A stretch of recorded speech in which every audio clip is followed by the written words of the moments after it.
Donc on va commencer cette formation en abordant des notions élémentaires, histoire que tout le monde soit à peu près au même niveau. On va faire très bref, on ne va pas rentrer dans le technique, c'est juste pour avoir une vision globale. Alors tout d'abord, qu'est-ce qu'Internet ? Internet, c'est un ensemble d'ordinateurs spécifiques, qu'on appelle des serveurs, qui sont interconnectés entre eux et qui peuvent communiquer entre eux. Un serveur, donc, comme je viens de vous le dire, c'est un ordinateur, il est composé globalement des mêmes composants. Vous avez une carte mère, vous avez un disque dur, enfin bref, c'est un ordinateur.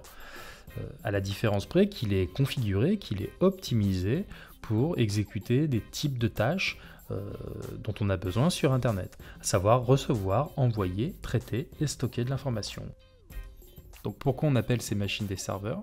Cette appellation vient tout simplement d'un mode de communication qu'on appelle le mode client-serveur. D'un côté, vous avez le client, de l'autre côté, vous avez le serveur. Quand vous allez sur Internet, que vous cliquez sur des liens, que vous allez sur des pages web spécifiques ou que vous entrez des choses, des mots-clés dans un moteur de recherche, vous effectuez des requêtes, des demandes, et c'est un serveur qui va traiter ces demandes et qui va vous servir l'information que vous avez demandée. Donc le cas le plus typique, vous allumez votre navigateur, qu'il s'agit de Chrome, Opera, Internet Explorer, Firefox, Safari, il en existe d'autres.